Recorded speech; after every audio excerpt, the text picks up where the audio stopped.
여러분 올 7월이 역대 최고로 뜨거웠던 그런 7월이었던 거 기억하시죠? 그리고 사실 바다 온도도 역대 최고로 올라갔습니다.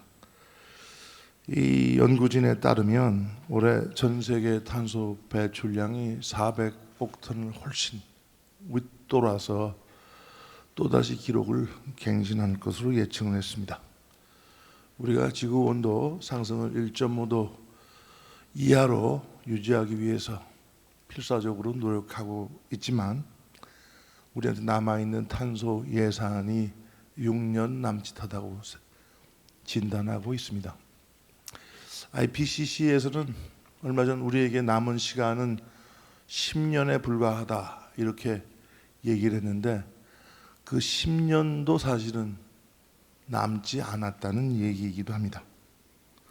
제가 얼마 전에 이회성 IPCC 전 의장님을 만났는데 사실 내부적으로 2040년에 아마 1.5도를 돌파해서 쭉 올라가다가 우리가 무슨 노력을 해도 어쩌면 2.6도 가까이 올라갈지 모르겠습니다만 다시 유턴을 해서 21세기 말에 1.5도로 회귀할지도 모른다. 그런 우울한 시나리오도 있다고 합니다. 우리에게 그린 빅뱅 서밋이 필요한 이유입니다. 산업과 기술, 금융의 트리니티, 그리고 스타트업 글로벌 협력에 이르기까지 우리의 기후 행동을 전면적으로 모든 주체에서 스케일업, 스피드업 해야 할 이유입니다. 오늘 첫 주제로 모빌리티 혁명과 도시의 미래가 잡혀 있는데요. 맥켄지에서는 탄소 중립을 위해 매년 9조 달러 가량이 투입되어야 한다고 분석을 하고 있습니다. 모빌리티는 그 중심의 하나죠. 글로벌 탄소 배출의 약 4분의 1이 수송 분야에서 비롯되고 그리고 기후 스타트업, 벤처 투자도 모빌리티 분야에 집중되고 있습니다. 특히 모빌리티는 완성차는 물론이고 배터리를 비롯해 태양광과 수소 등 에너지와 직결되고 있고 또 자율주행 자동차와 결합하면서 하나의 움직이는 공간이 출현하면서 도시의 미래까지 바꾸고 있습니다. 제가 우리 옆에 계신 원희룡 장관님과 CES의 참관차 테슬라 본사를 다녀온 적이 있는데요. 우리는 테슬라를 흔히 전기자동차 회사로 알고 있는데 물론 맞습니다. 하지만 좀 더 큰 비전으로는 테슬라는 에너지 기업으로 스스로를 정의하고 있습니다. 우리가 기가 팩토리, 배터리 공장이나 또 태양광 충전 시스템이나 이런 것에서 보듯이 에너지를 더 크게 테슬라의 업으로 규정하고 있더군요. 이를테면 21세기에 제너럴 모터스와 엑슨모빌을 합친 그런 모습이기도 합니다. 또 테슬라는 차량 운행자는 물론이고 차량 상태까지 실시간으로 데이터를 파악하는 데이터 기업이기도 합니다. 그리고 여기에 스타링크와 트위터를 생각해 보십시오. 인터넷 미디어 기업이기도 합니다. 기후위기, 탄소 중립 시대에 예전에는 전혀 없었던 글로벌 복합 기업이 출현하고 있는 겁니다. 그럼 우리는 어떻겠습니까? 사실 모빌리티는 한국이 가장 잘하는 분야 중에 하나입니다. 우리 현대자동차는 이미 글로벌 탑 3 메이커로 발전하고 있고요. 얼마 전 기억하시죠? 사우디 빈 살만 왕세자께서 우리 대통령님을 차를 태우고 모시고 가면서 다음에 오실 때는 우리 현대 기아차를 타고 모시고 싶습니다. 이런 말도 했다고 하죠. 그리고 LG 에너지 솔루션은요. 99년에 세계 최초로 리튬이온 배터리를 양산을 했습니다. 제가 구본무 회장님을 직접 뵀던 기억이 나는데 이제 LG 에너지 솔루션은 글로벌 자동차 탑 10 가운데 9개 회사의 배터리를 제공하고 있습니다. 한화 솔루션, 차세대 태양광 페로브스카이트 텐덤을 세계에서 가장 앞선 수준으로 개발하고 있습니다. 이론적으로는 44% 효율까지 가능하다고 하는데요. 바로 우리나라 회사입니다. 그리고 SKENS 화석 연료 회사였지만 이제는 아주 대형 청정 수소 회사로 거듭나고 있습니다. 그리고 네이버는 저는 굉장히 반가운 소식을 전했어요. 사우디의 메가시티 건설에 네이버가 디지털 트윈 시티, 그 금액은 뭐 1억 달러 가량으로 알려져 있습니다만 수출을 하기도 했습니다. 그리고 여기 계신 기업들 대부분은 미국의 IRA 법안 이후 미국의 가장 큰 투자를 하는, 그래서 미국의 IRA 이후 녹색 투자를 가장 많이 하는 국가가 한국, 그 다음에 EU, 그 다음에 일본이라고 합니다. 이것이 무엇을 의미하냐면 우리 기업이 갖고 있는 녹색 산업의 경쟁력이라고 할 수 있습니다.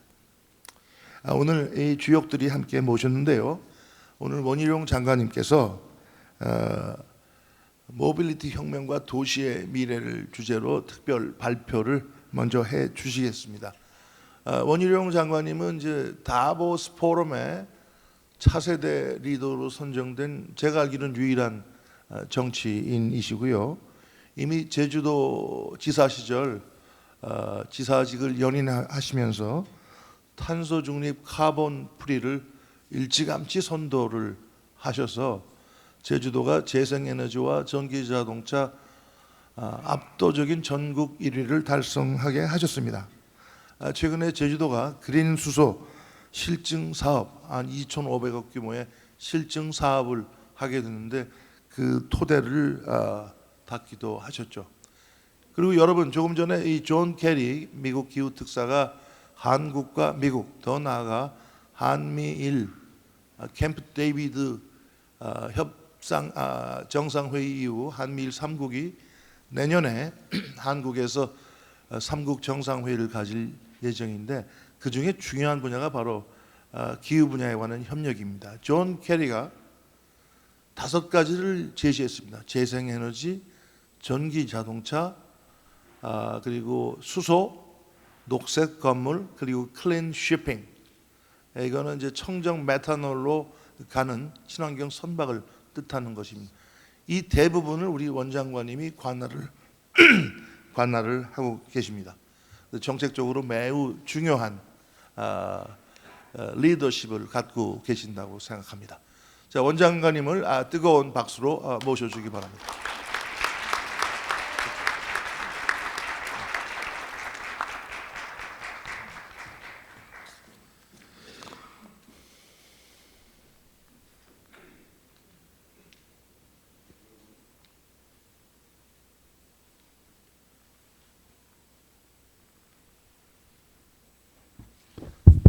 예, 됐습니다.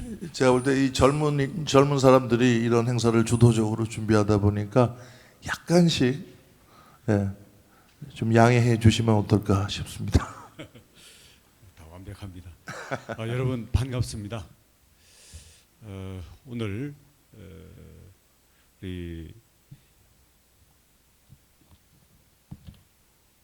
우리 대한민국의 기후 대응을 위해서 여러 분야에서 특히 우리 기업, 우리 정부기관, 또 우리 전문 연구자들과 또 우리 사회적인 활동을 하는 운동단체들까지 다 참여를 해주셨는데 정말 반갑습니다. 사실 이 윤석열 정부 들어서 우리 김상엽 탄소 중립위원회 위원장을 모셔놓고 지금 국가적인 탄소 감축의 프로그램을 진행을 해야 되는데 좀 더 응원과 힘이 좀 실려야 되지 않는가 하는 그런 생각을 갖고 있고 저도 많은 책임감을 갖고 있습니다. 또 오늘 이렇게 모아지는 여러 가지 아이디어들과 우리의 서로의 그 생각, 그 고민들, 노력들이 정부에도 잘 전달되기를 바라겠고요. 근데 앞으로 중요한 것은 사실 기업들이 더 중요할 것 같습니다. 정부는 5년마다 바뀌지 않습니까?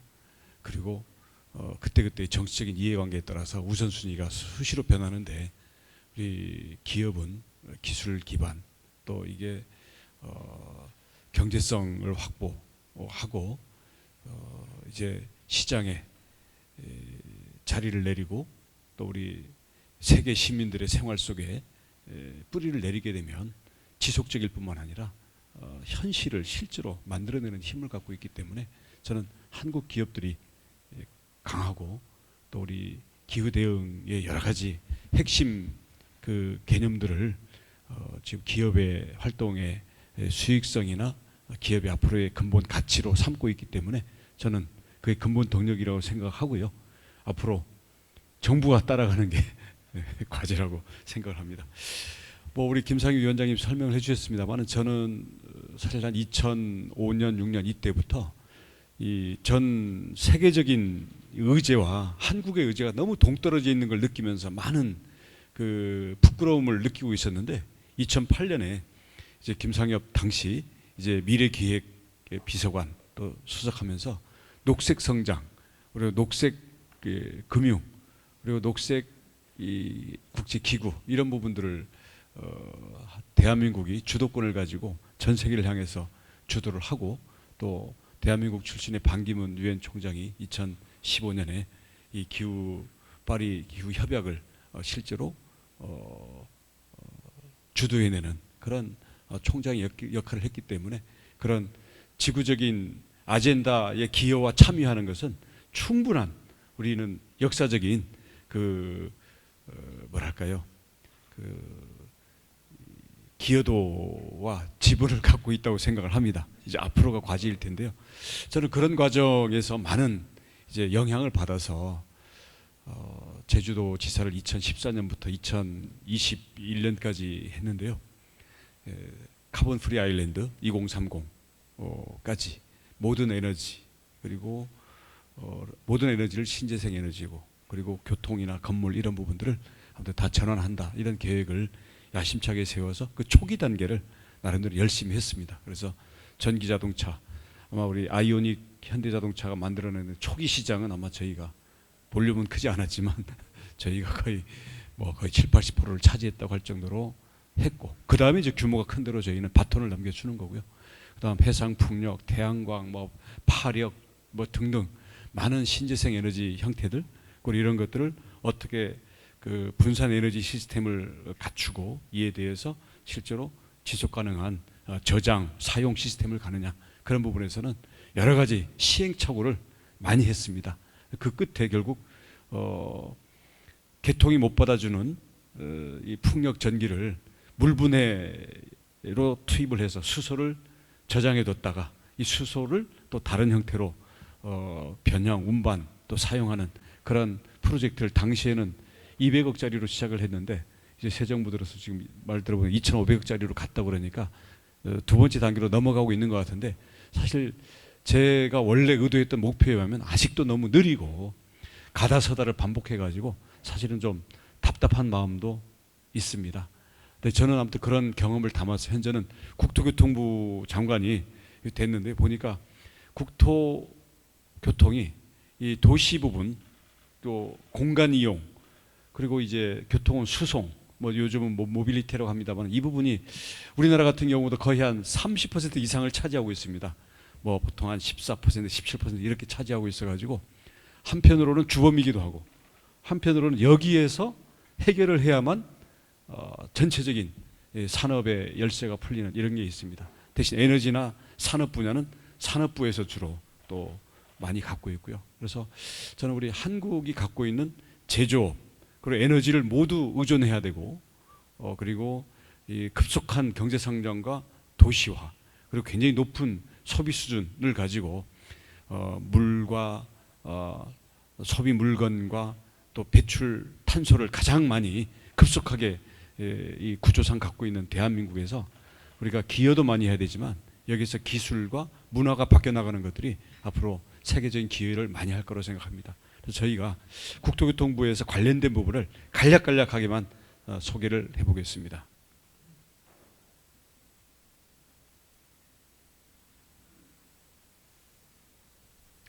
예. 국가 목표는 아까 한 페이지가 넘어갔고요. 저희는 우리 국가가 2018년에 아마 탄소를 아마 7억 톤 조금 넘게 배출하는 것 같은데 2030년까지 40%를 감축을 해야 됩니다. 아마 한 4억, 한 3, 4천만 톤, 그러니까 거의 한 3억 톤 가까이를 줄여야 되고 이게 분야별로 또 기업별로 다 할당이 되어 있는데요. 우리 건물 부분에서 보시다시피 한 30% 가까이 줄여야 되고요. 또 수송 부분에서도 마찬가지로 한 30% 전후를 줄여야 됩니다. 이게 원래 감축 노력을 하지 않았을 때의 예상치에 비해서 굉장히 도전적인 그런 수치입니다. 근데 이런 부분들을 우리 국토나 교통 분야에서는 기존의 소비를 줄이고 여러 가지 시민들의 참여 이런 부분들도 중요하겠지만 그걸 가지고 할 수 있는 부분은 너무 약하기 때문에 저희가 제도적인 면, 기술적인 면 이런 부분들을 이미 설계를 해서 진행을 하고 있습니다. 결국 모든 공간과 이동수단 내에서 탄소 중립을 굉장히 도전적인 목표를 달성을 해야 되는데요. 우선 건물 분야에 있어서는 신규 건축물에 있어서는 우리 제로 에너지 빌딩 쓰는 에너지 그리고 건물이 만들어서 생산하는 에너지 이걸 결국 플러스 마이너스 제로가 되는 것을 최상 등급으로 놓고요. 거기에 기여하는 정도를 5등급으로 매겨가지고 앞으로 공공건물, 민간건물 이 수준에다가 의무적으로 적용할 뿐만 아니라 이 등급을 단계적으로 점점 올려가게 됩니다. 그리고 기존 건축물에 대해서는 그린 리모델링을 추진하게 되고요. 단순히 이제 건물뿐만 아니라 도시의 계획 그리고 공간에 대한 어떤 개념 규정부터 탄소를 적게 배출하고 이미 배출되는 탄소에 대해서는 이런 부분들이 감축하는 데 기여가 될 수 있도록 새로운 그런 플래닝 개념도 저희들이 많이 도입을 하려고 합니다. 이 부분이 계속 해마다 새로운 개념 제기되고 계속 좋은 아이디어들이 되고 있는데 실행이 못 따라가고 있어가지고 저희들이 늘 좀 죄송한 마음을 갖고 있습니다만 이 부분에서도 많은 진전이 필요합니다. 수송 분야에서는 당연히 전기 수소차 그리고 대중교통을 활성화할 뿐만 아니라 이게 친환경 수단인 철도 그리고 해운과 앞으로 특히 항공에서도 앞으로는 친환경 연료로 매우 급속하게 전환하고 있고 이 부분들이 국제적으로 굉장히 강요가 되고 있습니다. 특히 오늘 소개하고 싶은 것은 특히 교통 분야에서는 모빌리티 혁신에 국토교통부가 과거 같은 그냥 토목 부서가 아니라 그냥 혁신 부서로 가고 있기 때문에 이 부분을 소개를 합니다. 이 부분이 왜 갑자기 모빌리티 혁신이냐 그러는데 우리가 예를 들어서 전기차, 수소차 가는 이런 부분들은 에너지도 전환을 하고요. 그다음 이게 자율 주행 기능으로 자동화 기능이 가고 있고요. 또 하나는 데이터에 근거해 가지고 사용 서비스 방식 자체가 바뀌는 이런 것들이 묶여서 모빌리티 혁신으로 얘기되고 있습니다. 그러면 여기에는 당연히 탄소 저감이라는 개념은 여기 핵심적으로 들어가 있기 때문에 모빌리티 혁신을 저희가 열심히 밀고 가면 탄소 저감을 가속화하는 역할뿐만 아니라 이런 부분들을 더 좋고 더 첨단이고 더 사업이 잘 되고 돈이 더 벌리는 부분을 탄소 감축과 연결시켜서 이 기업과 우리 소비자들에게 자발적으로 받아들일 수 있도록 하는 그런 혁신이기 때문에 저희는 이 부분이 굉장히 앞으로 중요한 그런 활로라고 보고 있습니다. 자율주행은 저희가 27년까지 운전자가 필요 없는 레벨 4단계 수준의 자율주행 시대를 목표로 하고 있습니다. 현재 3단계는 이미 우리 제한된 구역 또는 일부 전용 노선을 달리는 버스 이런 데다가 이미 그 시험 운행을 하고 있고요. 우리 출시가 자꾸 늦어지고 있어가지고 현대차가 말 못할 사정이 있는가 모르겠는데 아무튼 분발해 주시기를 바라겠습니다. 그리고 이건 전국의 도시들의 각각의 특화된 서비스들을 현재 실험 단계로 진행을 하고 있고요. 근데 이제 자율주행이 본격화되게 되면 사고가 나면 누구 책임이냐, 보험료를 누가 부담할 거냐, 그다음 뭐 여기에 대해서 자동차 안에서 뭐 할 수 있는 행위에 대해서 어떻게 될 거냐. 앞으로 자율차가 되게 되면 여러분 다 아시겠지만 그동안에 이 운전대에 묶여 있고 브레이크와 엑셀레이터에 발이 묶여 있던 이 운전자가 이제는 운전에서 해방이 됩니다. 그렇게 되면 업무, 휴식, 문화, 나아가서는 여기서 뭐 안마도 할 수 있고요. 여기서 치료도 할 수 있고요. 피트니스 센터로 바뀔 수도 있고요.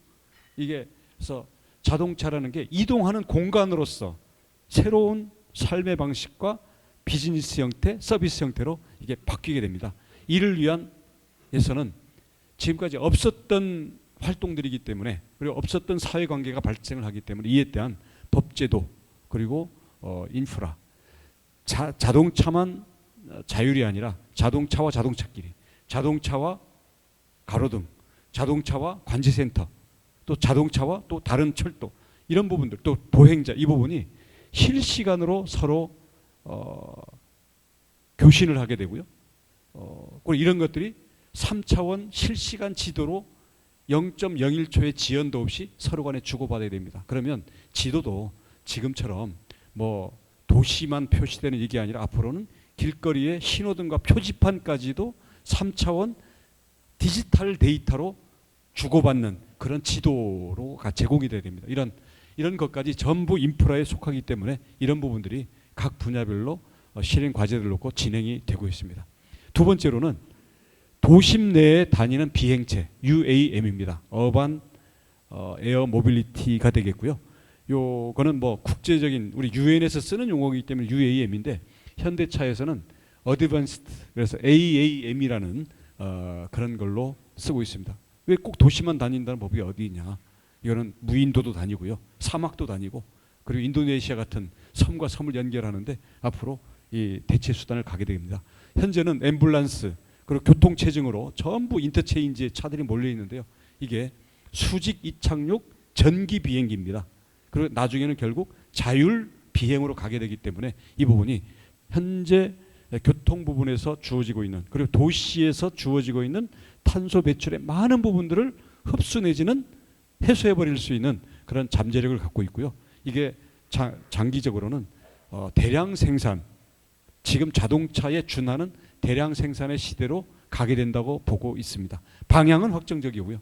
시간이 문제겠고, 현재 이런 기체를 만드는 것만 해도 전 세계에 한 300개 기업이 경쟁을 하고 있고요. 우리 한국에서는 7개의 컨소시엄이 서로 팀을 만들어서 전남 고흥에 현재 개활지에 이 비행 테스트 시험장을 놓고서 경쟁을 하고 있습니다. 내년에는 인천공항에서 킨텍스까지 서울 도심항공에 이 기체가 나타나서 시험 비행을 하게 됩니다. 참고로 인천공항에서 잠실까지 25분에 오게 됩니다. 그리고 이 용도는 현재 앰뷸런스, 병원 옥상에서 병원 옥상까지, 또는 병원 옥상에서 이제 주요 이제 수직 이착륙 센터가 되겠죠. 버티포트라고 하는데요. 이런 부분은 주유소 지붕 위에도 만들 수가 있고, 뭐 현재 터미널 같은 지붕에도 만들 수가 있고요. 주요 병원, 대학 옥상에 다 갈 수가 있습니다. 경찰서 지붕에도 갈 수가 있고요. 이래서 구급, 그다음 공공, 그다음 소비력이 높은 예를 들어서 우리 돈 많이 버는 연예인들이라든가, 시간이 돈인 뭐 CEO들이라든가, 이렇게 하다 보니까 아마 오사카 엑스포나 내년 파리 올림픽 때는 이걸 VIP 수송용으로 세계 최초로 지금 이걸 하겠다고 온 나라가 불을 켜고 달려가고 있습니다. 우리나라도 별로 늦지 않습니다.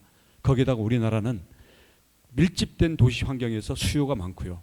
또 공공이나 우리 군사 같은 수요가 전 세계에서도 가장 많기 때문에 가장 빨리 갈 수 있는 부분이고, 거기에다가 이 UAM이 관제 또는 실시간 통신을 하는데 우리는 전국에 깔려 있는 5G망을 제대로 활용할 수 있는 그런 실험들까지 진행이 되고 있기 때문에 이 부분도 매우 유망하고요. 현재 현대, 한화, SK 뭐 이런 기업들이 앞서가면서 많은 경쟁들을 하고 있습니다. 그다음에 이제 물류 부분이 아까 UAM이나 자율주행 같은 경우 사람이 타기 때문에 굉장히 제도라든가 한번 안전사고가 나면 몇 년씩 이제 가다서다를 하게 되는데요.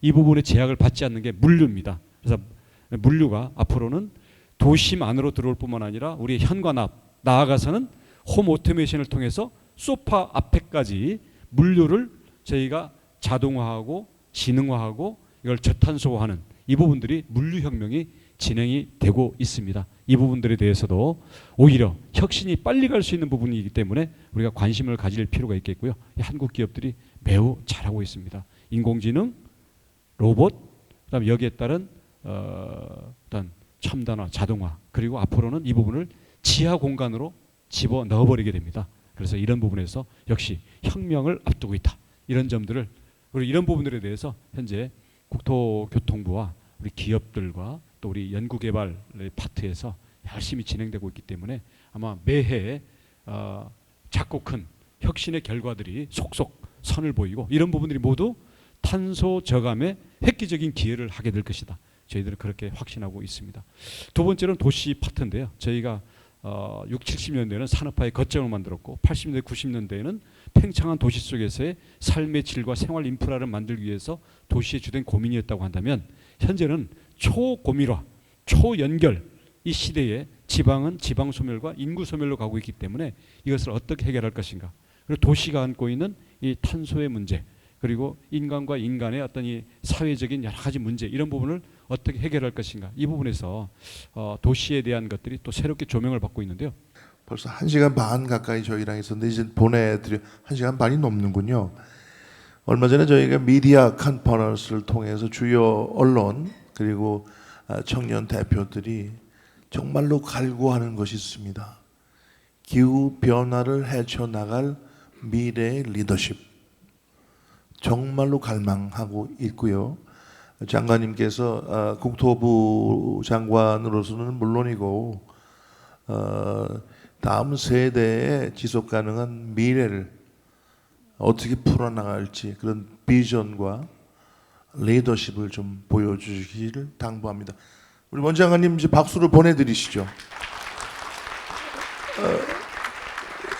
예, 지금 이 자리에는 우리 탄노기의 주대영 사무차장님을 비롯해서 국토부는 물론이고 부처 좀 더 파악하고 반드시 우리 이 참가하신 분들이 정부에 요구하는 것을 제대로 파악을 해서 피드백을 드릴 것을 약속을 드립니다.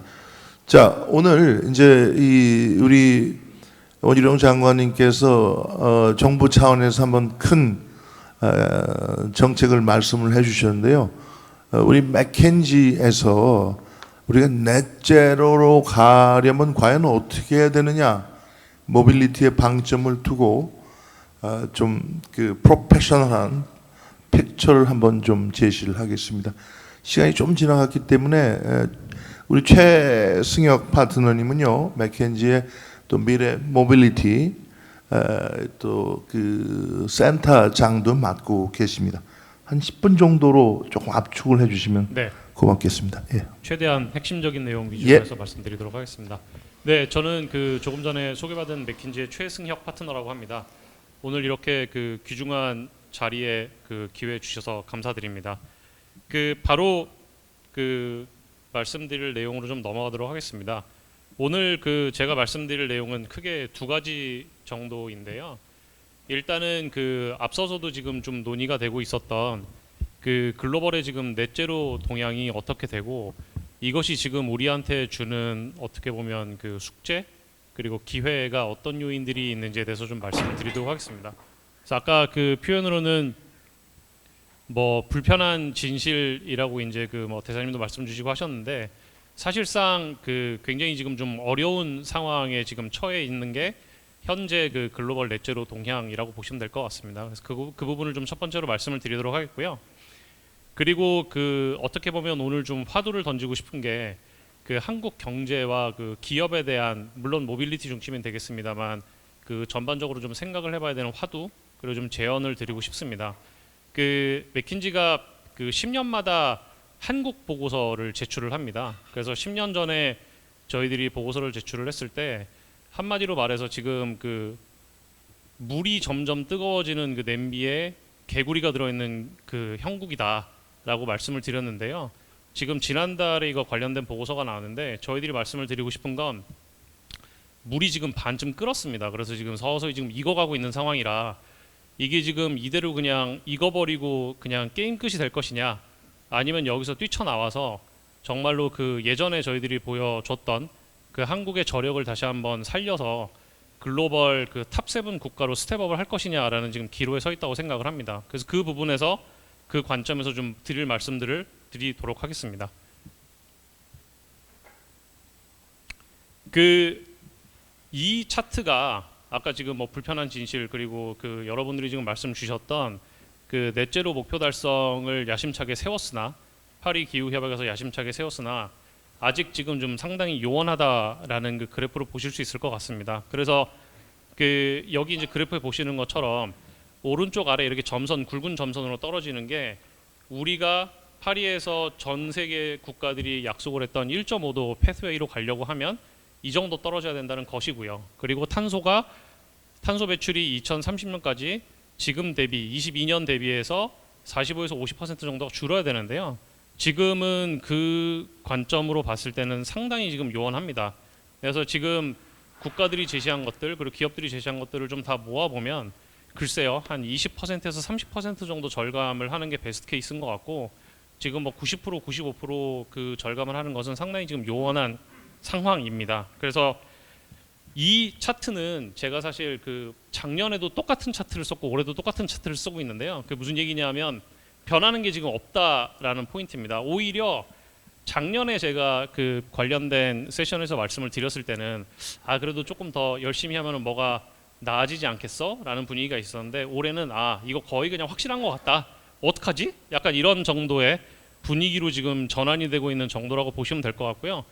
사실 전기차가 어떻게 되고 자율주행이 어떻게 되고 모빌리티 관련된 거는 몇 개월에 한 번씩 관련된 데이터들이 쏟아져 나오고 여러 가지 업데이트가 필요합니다. 그런데 탄소 중립 관련돼서는 뭐 이게 좋은 건지 나쁜 건지 모르겠습니다만 작년에 쓴 차트를 그대로 써도 되는 상황이 지금 현재 우리가 직시하고 있는 불편한 상황이라고 봐주시면 좋을 것 같습니다. 국가별, 도시별로 보게 되면 여기 지금 깨알같이 써 있습니다만 그 녹색으로 되어 있는 지역이 아주 몇 군데 보입니다. 유럽 일부와 뭐 아프리카 일부, 이게 1.5도 패스웨이에 그 근접하는 지금 트랙으로 가고 있다는 얘기고요. 나머지 색깔들은 다 문제가 있는 겁니다. 그러니까 빨간색은 뭐 신호등 생각하시면 빨간색, 주황색, 지금 노란색 다 지금 좀 문제가 있어서 이거를 국가와 도시별로 보더라도 앞서 말씀드렸던 그래프처럼 문제가 있다라는 게 핵심적인 말씀이 되겠습니다. 그 말씀드렸던 것처럼 투자, 그런데 지금 이 기회가 가져오는 투자는 지금 어마어마합니다. 그래서 2050년까지 전체적으로 봤을 때 그 9조 달러 정도의 그 투자가 매년 필요하게 되고요. 그리고 이거를 현재 계획을 하고 뭐 비즈니스 애즈 유주얼이라고 표현을 합니다만 비즈니스 애즈 유주얼로 가는 그 투자 대비해서 봐서도 한 3분의 1 정도의 그 9.2조 달러의 3분의 1이 넘는 그 수치가 신규로 좀 진행이 돼야 되는, 집행이 돼야 되는 투자 건들입니다. 그래서 그런 것들이 굉장히 그 기회적인 측면에서는 좋다라고 볼 수 있겠고요. 이 숫자가 어떤 정도일까라고 감을 좀 드리면 그 대한민국의 그 GDP가 지금 한 1.7조 달러에서 2조 달러 사이 정도 됩니다. 그러니까 한 그 대한민국 GDP 연 국가 총생산량의 그 한 5배에서 6배 정도 투자가 매년 들어가야 지금 넷제로가 달성이 된다는 얘기고요. 그 글로벌 경제 규모 3위인 일본을 보더라도 일본이 한 4.4, 4.5조 달러 정도 되는데 그게 2배가 넘는, 그러니까 그 정도 국가 규모 되는 그 GDP의 2배 이상이 매년 투입이 돼야 넷제로가 된다는 것을 의미를 하는 것입니다. 상당히 많은 그 투자가 요구가 된다는 게 말씀드리고 싶은 부분이고요. 당연히 지금 앞서서 말씀드렸던 뭐 수소라든지 이런 것들이 굉장히 많은 그 신규 어떤 기술적인 측면에서의 기회로 급부상할 전망입니다. 여기 보시는 것처럼 신재생 에너지 있고요. 그리고 뭐 전기차로 대변이 될 수 있는 이모빌리티, 물론 수소도 포함이겠습니다만 수소 전지, 그리고 탄소 포집하는 기술, 뭐 일렉트로라이저, 그리고 합성 연료 등등 해서 굉장히 많은 그 기술적인 그 핵심 기술들이 급부상할 것으로 전망이 되고요. 이 부분에 있어서 당연히 한국이 뭐 엄청나게 뒤처졌다 뭐 이런 그 단순 논리보다는 이런 것들에서 더 많은 기회, 더 많은 투자를 통해서 기회들을 더 잡아야 된다라는 것들이 좀 포인트가 되겠습니다. 여기 또 하나 복잡한 차트가 있는데요. 지금 그 17년, 30년, 50년을 비교를 해보면 요 파란색에 가까운 것들을 그 기존 그 화석연료 베이스라고 보시면 될 것 같고요. 에너지 전환에 대한 얘기입니다. 2030년은 그렇게 뚜렷하진 않겠습니다만 50년의 이 하얀색과 이 핑크색 그 색깔들을 보시면 이게 이제 신재생 에너지와 수소 에너지로의 전환을 의미를 합니다. 이 전환이 필수적이고요. 50년의 넷제로를 달성하기 위해서는 이 부분이 필수적이기 때문에 이 부분을 우리가 어떻게 가속해서 잡을지 이런 것들이 화두가 될 것이라고 생각을 합니다. 수소의 경우는 지금 올해만 하더라도 그 1000개 이상의 대규모 프로젝트가 좀 발표가 되고 진행이 되고 있고요. 이게 지금 그 약 한화로 뭐 400조 원이 넘는 그런 규모의 그 대규모 지금 투자가 집행이 되고 있는 겁니다. 아까 말씀드렸던 것처럼 한국 GDP가 지금 한 2,000조 원 정도 되고요. 그럼 그거에 한 4분의 1, 5분의 1에 해당되는 그 투자들이 올해만 수소에 관련돼서 집행이 되고 있다라는 게 지금 포인트이겠습니다. 그 뭐 숨가쁘게 말씀을 드렸습니다만 더 중요한 게 이제 한국 경제에 관련된 얘기가 될 것 같습니다. 한국 경제는 뭐 여러분들이 인식을 하시겠지만 큰 두 번의 그 성장기를 거쳤습니다. 그런데 지금은 사실상 그 2000년대 중반 이후로는 정체기에 확실히 들어갔고요. 성장의 뭐 저성장의 트랩에 빠졌다 뭐 이런 얘기들이 서슴없이 지금 나오고 있는 상황입니다. 뭐 그거에 대해서 반론을 제기할 분들은 지금 여기 아무도 없을 것 같고요. 첫 번째 S커브라고 하는 고성장기에는 뭐 석유화, 중공업 등을 중심으로 해서 그런 그 헤비 인더스트리들이 좀 이끌었다고 하면 첫 번째 S커브는 이제 첨단 제조 산업들, 반도체라든지 자동차라든지 이제 가전들 이런 부분들이 이런 분야들이 그 GDP 순위 상승을 이끌었습니다. 그런데 사실 2005년 이후로 접어들면서 2005년 중반 이후에는 여기 있는 것들이 지금 GDP 기준으로 한 그 대한민국의 국가경제 순위입니다. 그런데 14위, 11위, 12, 13위 이렇게 들락날락하면서 결국에는 비슷한 트렌드로 지금 들어가 있는 정체중이라는 지금 표현이 맞을 것 같습니다. 그런 상황이고요. 여기 지금 그 정부에서 그 비교 분석을 해놓은 차트를 저희들이 좀 인용을 했는데 여기 보시면 숫자가 여러 가지가 있습니다만 그 요약을 해서 말씀을 드리면 그 대한민국이 그 중국보다는 기술 격차가 있었습니다. 2, 3년 정도 앞서 있었고 다른 국가 대비 특히 이제 일본 대비 뭐 조금 뒤처지는 수준이 2012년이었고요. 근데 2020년을 보게 되면 중국하고 이제 유사한 수준입니다. 여기 이제 리딩 그 뭐 기술이다라고 보게 되면 2012년에 대한민국의 36개였던 게 4개로 줄어들었고요.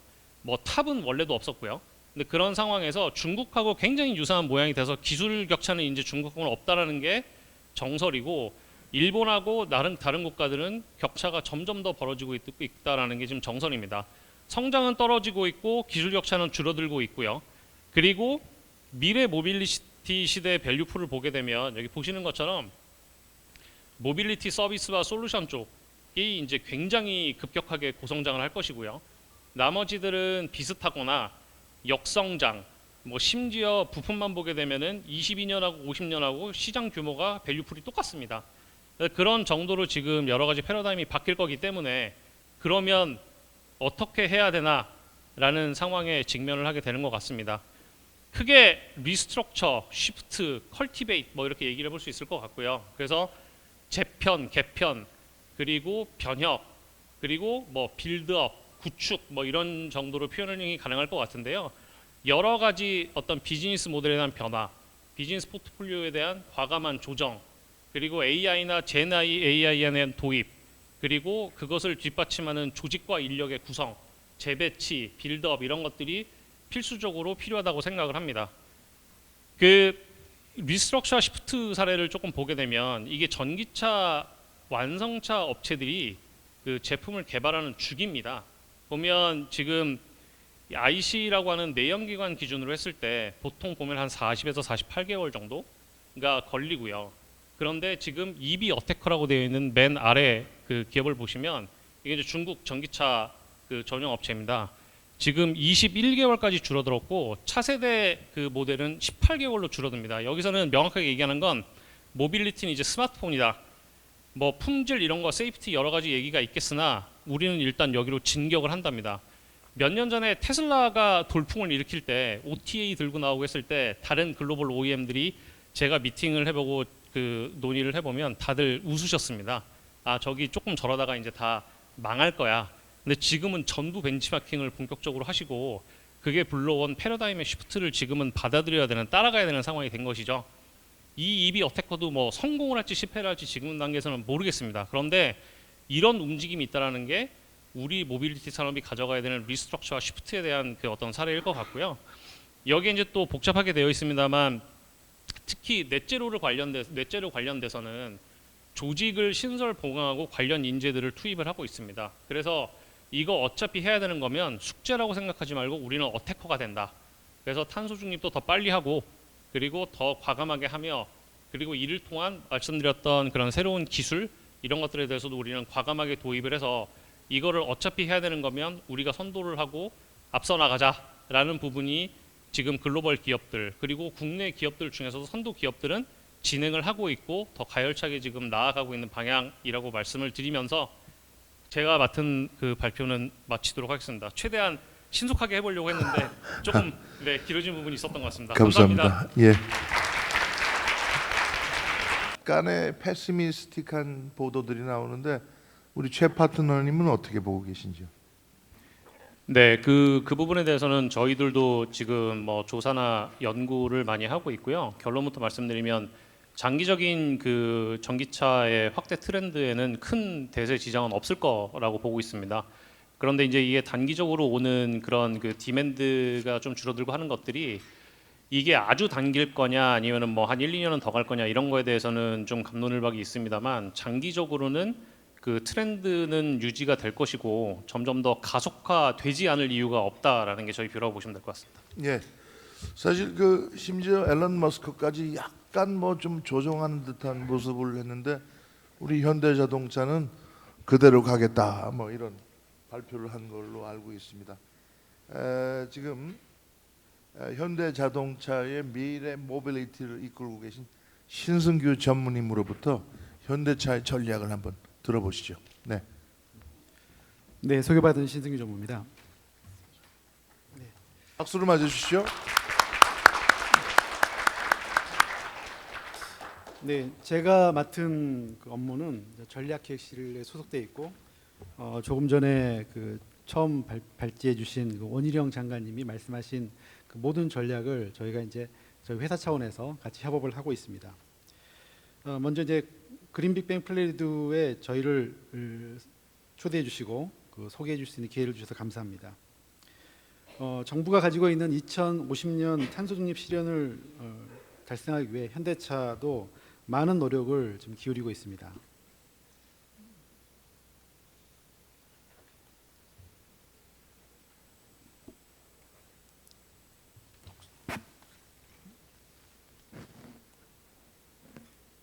이게 안 넘어가네요. 이렇게. 예. 그 저희 현대차가 발표한 그 탄소 중립 목표를 간단히 설명해 드리면은 저희가 이제 2021년 9월 독일에 있는 IAA 모빌리티에서 저희가 그 탄소 중립 목표를 발표를 했고요. 그 전동화 전환을 통해서 그 고객 차량의 운행 과정 그리고 그런 온실가스 감축뿐만 아니라 생산 과정에서 발생한 온실가스도 감축하고자 하는 목표를 달성하였습니다. 그 현대자동차는 주로 2035년까지 그 유럽 시장의 판매 그리고 2040년까지 미국과 국내를 포함한 주요 시장, 선진 시장의 100% 전동화를 목표로 하고 있고요. 그 외 신흥 시장에 대해서는 고객의 니즈, 시장 여건, 인프라 구축 현황 등을 고려하여 전동화를 가속화할 예정입니다. 조금 전 우리 위원장께서 말씀하셨지만은 사우디에 저희가 그 이번에 저희 전기차 공장 계획을 발표를 했습니다. 저희가 놀랐던 게 이제 사우디 같은 그 세계 최대 수출 아니 석유 산유국조차도 전기차를 도입하겠다는 그런 계획과 그다음에 수소 에너지를 도입하겠다는 계획을 야심차게 발표했는데요. 저희 현대차가 거기에 발맞춰서 세계 시장을 좀 진출하도록 하겠습니다. 다음으로는 저희가 전기차와 더불어서 수소전기차를 뭐 잘 알다시피 우리나라가 수소전기차 시장에서는 가장 큰 시장이고요. 현대차가 가장 많이 판매하는 그런 기업입니다. 저희가 이제 그 재생에너지나 재생에너지 공급이나 저장에 대해서 여러 제약이 있는 것을 이런 문제를 해결할 수 있는 미래 에너지 솔루션의 하나로 저희는 수소를 선택을 했고요. 1999년부터 저희는 수소전기차 개발을 시작했습니다. 그리고 현대차는 가장 빠르게 수소전기차를 상용화하고 있고요. 수소 에너지를 활용할 여러 가지 전략들을 세우고 있습니다. 저희가 이제 그 전 세계 시장의 수소 전기차 확대가 생각보다 좀 늦어지기 때문에 저희는 일단 우선 국내 위주로 먼저 수소 전기차를 확대를 하고 있는데요. 승용차인 넥소뿐만 아니라 버스인 그 두 가지의 수소 버스가 저희 국내 시장에 지금 나와 있고요. 여기 계신 그 SK가 수소 액화수소를 생산하고 저희가 이제 그 액화수소를 받아서 이런 수소 버스, 수소 트럭, 수소 트럭은 저희가 이제 스위스를 2020년도에 그 수출을 시작을 해가지고 올해 미국의 수소 트랙터를 이제 진출했습니다. 그래서 수소 트럭 시장에서는 7개의 모델로 전 세계 시장을 저희가 선도를 하고 있습니다.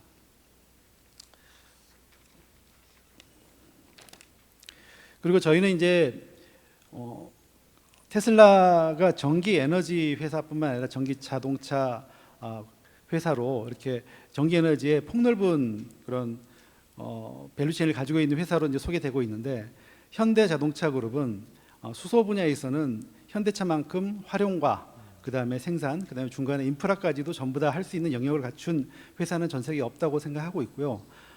지금 유럽에서 노력을 기울이고 있는 일렉트로라이저 시장까지도 저희 진출할 예정입니다. 저희는 이제 수소를 생산하는 방법을 재생에너지뿐만 아니라 국내에서는 좀 재생에너지의 생산이 좀 부족한 부분이 있기 때문에 플라스틱이나 음식물 쓰레기 같은 그런 유기 폐자원을 활용해서 에너지원으로 그린스틸을 제조하고, 그 다음에 수소를 통해서 저희 생산 공장에 여론이나 전력원을 탄탄소를 달성하고, 그 다음에 이제 활용으로서 수소 전기차, 수소 트램 등 수소 모빌리티에 수반되는 그런 모든 밸류체인을 완성할 예정입니다. 여기에 보여드린 수소 생태계 비전은 저희가 우선 미국의 조지아의 전기차 공장을 저희가 만들고 있는데요. 거기에 세계 최초로 전기차를 만들 뿐만 아니라 거기에 생산되는 모든 전력과 그 다음에 거기서 운송되는 그 부품의 물류를 수소로 만드는 그런 계획을 좀 세우고 있습니다. 그래서 이러한 계획을 우선은 이제 조지아 공장에 먼저 실현을 하고, 저희가 새롭게 국내에 세 군데 전기차 공장, 전용 공장을 좀 만들고 있는데, 화성 공장, 울산 공장, 그 다음에 광명 공장, 현대기아차가 거기에도 이제 이런 수소를 에너지를 바탕으로 해서 사업장의 전력과 그 다음에 여기에 수많은 부품 트럭들을 전부 다 수소 트럭으로 이렇게 바꿔서 이 모든 생산 과정, 전기차를 생산하는 모든 과정에 수소 에너지를 도입할 예정입니다.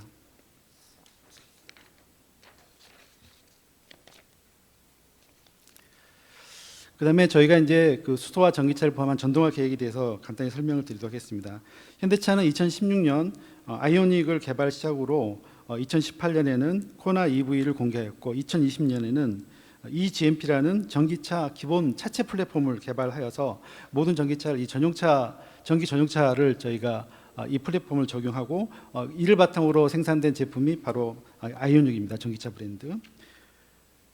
그리고 글로벌 전기차 생산 비중은 올해 저희가 8%인데요. 2030년까지 34%까지 확대할 예정이고 신공장 설립과 내연기관 시설의 홀류 생산 두 가지의 저희가 투 트랙으로 전 세계 지역에서 전기차와 수소차를 생산할 예정입니다. 현대차그룹의 그 첫 번째 전기차 전용 공장은 미국에 세워지고 있는 HMG MA라는 공장이고요. 내년도 하반기에 저희가 생산을 개시할 예정입니다.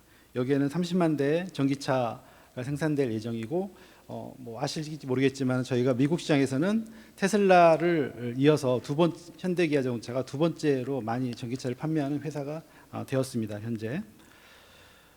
그리고 국내에서 또 마찬가지로 뭐 울산 공장과 뭐 현대 울산 공장, 기아 화성 공장에 3조 원 이상의 그 시설 투자를 통해서 2025년까지 전기차 전용 공장을 확대할 예정이고요. 또한 전기차뿐만 아니라 배터리도 저희가 계속 개발을 할 예정입니다. 배터리 개발 전문 조직을 저희가 만들었고 배터리 시스템과 셀 설계, 배터리 안전 신뢰성 및 성능 개발, 그다음에 차세대 배터리 등을 개발하고 있고요. 이제 그리고 이를 위해서 대학, 그다음에 스타트업 등과 외부 협업도 확대하고 있습니다. 외부 협업 중에 최근에 이뤄낸 협업은 서울대와 배터리 공동 연구센터를 올해 7월달에 개관을 했고요. 여기에서는 배터리 관리 시스템인 BMS, 리튬 메탈 배터리, 그다음에 차세대 전고체 배터리 개발을 위한 연구를 같이 수행하고 있습니다. 다음은 저희가 이제 전동화 기반으로 만든 여러 가지 모빌리티 중에 하나가 좀 전에 장관님께서 설명해 주신 UAM이 있는데요. 저희는 배터리와 수소에너지 두 가지를 가지고 이 UAM을 개발할 예정입니다. 현대차는 2020년 워싱턴에 슈퍼널이라는 회사를 설립하였고요.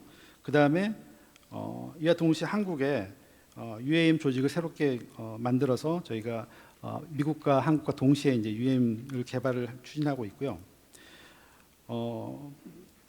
그 세계 최대의 소프트웨어 기업인 마이크로소프트와 그다음에 항공기 엔진사인 롤스로이스 등을 비롯해서 대한항공, KT, 인천공항공사, 현대건설 등 국내외 통신 건설 부문 파트너들과 기술 협약을 맺고 연관 산업으로 진출을 지금 추진하고 있습니다. 다음으로 마지막으로 소개시켜 드릴 제품은 이제 로보틱스인데요.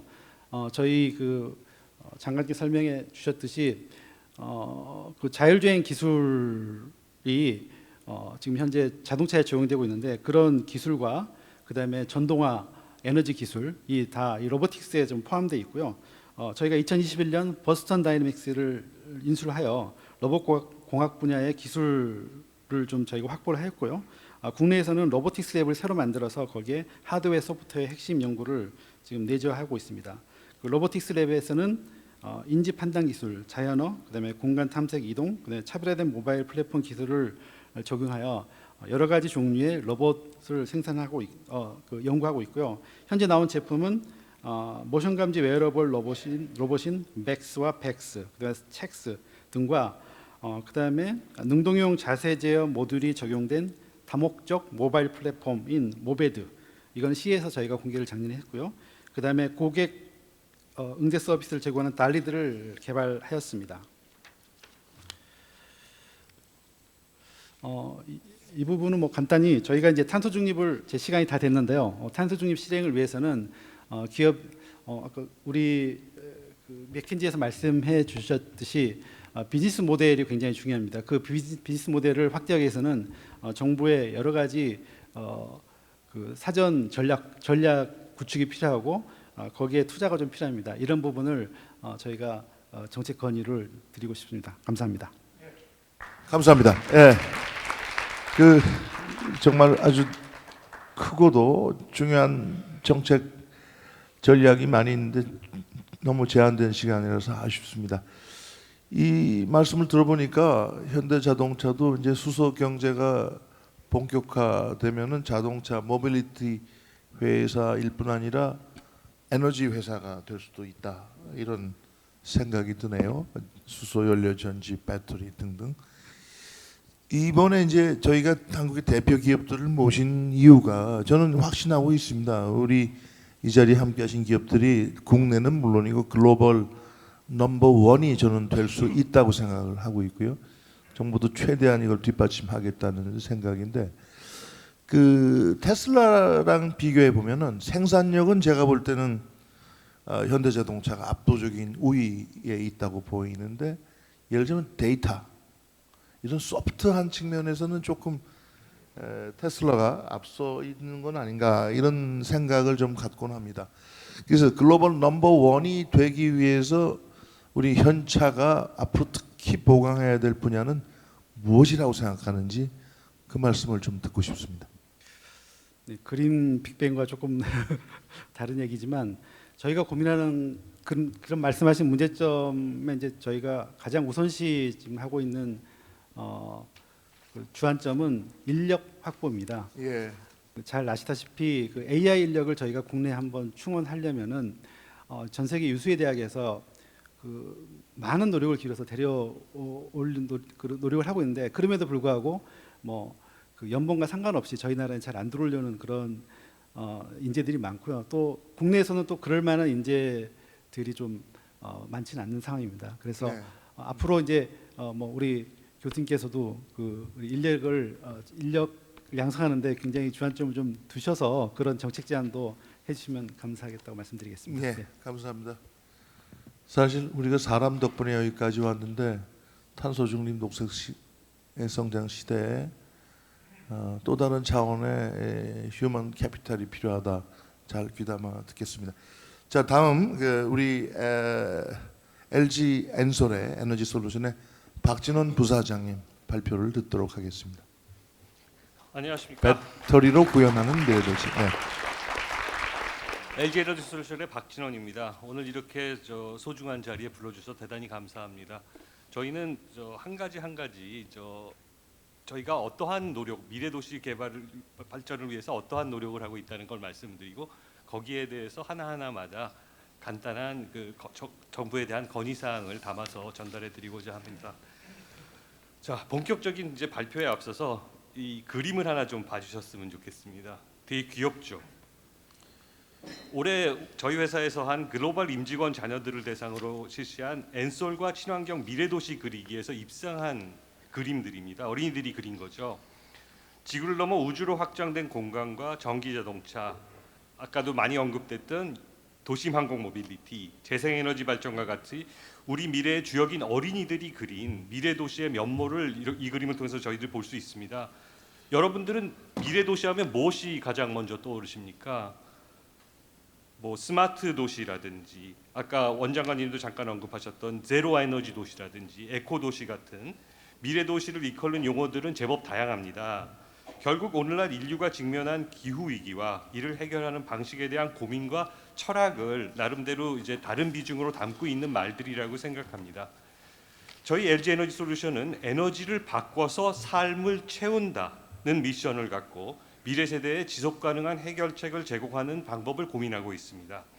그리고 지속 가능한 미래 도시를 위해서는 수송, 에너지 그리고 산업 경쟁 구조의 전환이 필수적이라고 생각하고 있습니다. 지금부터는 이 세 분야에 대해서 세 분야별 과제에 대해서 말씀드리고자 합니다.